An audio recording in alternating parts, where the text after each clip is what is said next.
Lizzie présente Le meurtre du commandeur. Livre 2. La métaphore se déplace. De Haruki Murakami. Lu par Christophe Brault.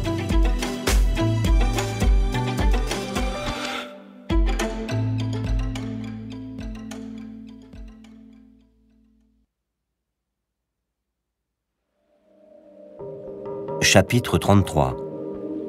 J'aime les choses que je vois, et autant celles que je ne vois pas. Le dimanche fut aussi un jour de très beau temps.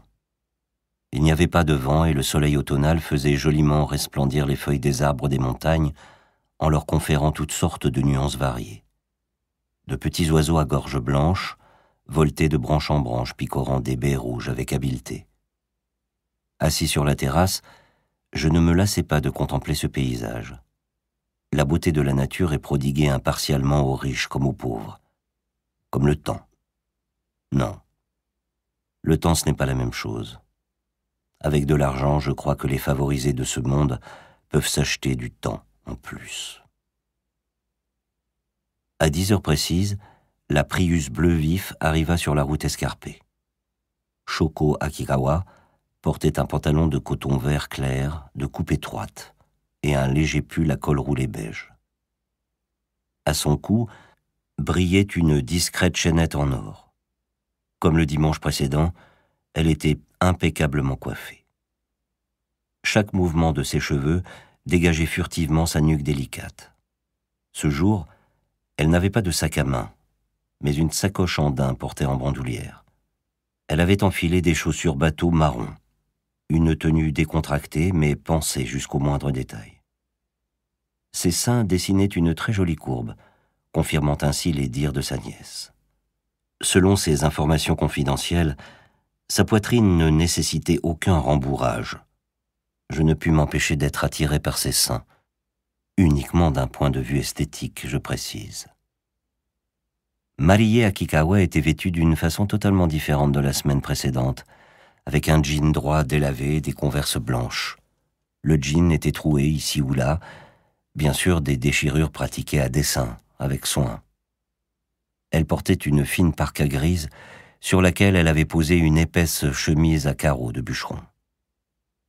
Sa poitrine n'accusait toujours pas le moindre renflement, et comme toujours, elle arborait une mine maussade, celle d'un chat à qui l'on enlève son assiette alors qu'il est en train de manger. J'allai à la cuisine préparer du thé et le rapporter au salon. Puis je montrai à mes visiteuses les 3 dessins que j'avais faits le dimanche précédent. Shoko eut l'air de les apprécier. Ils sont très vivants. Ils montrent la véritable mariée, bien mieux qu'une photo. Je pourrais les avoir ? Me demanda Mariée. Oui, naturellement, répondis-je, une fois que j'aurai terminé la peinture. Jusque-là, j'en aurai peut-être besoin. Voyons, Mariée, mais vous êtes sûr que cela ne vous ennuie pas de les lui donner ? Demanda Shoko d'un air soucieux. Non, pas du tout, dis-je. Quand la peinture sera achevée, je n'en aurai plus l'utilité. Un de ces dessins vous servira d'esquisse ? Interrogea Mariée. Non, répondis-je en secouant la tête. Ces dessins, je les ai faits afin de te comprendre avec tous tes reliefs. Mais ce que je peindrai sur la toile sera une représentation de toi encore différente, je pense. Cette image-là, vous l'avez déjà dans votre tête ? Je fis signe que non. Pas encore.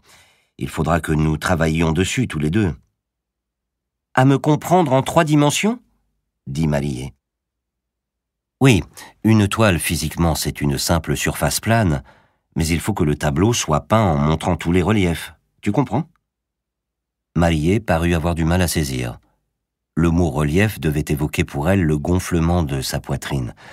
Et en effet, après avoir jeté un coup d'œil rapide sur les seins de sa tante, bien dessinés sous son pull léger, elle me regarda.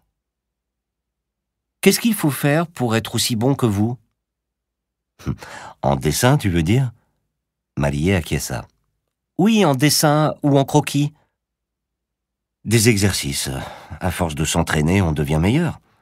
Mais il y a plein de gens qui s'entraînent encore et toujours sans pour autant devenir meilleurs. Ce qu'elle disait était vrai.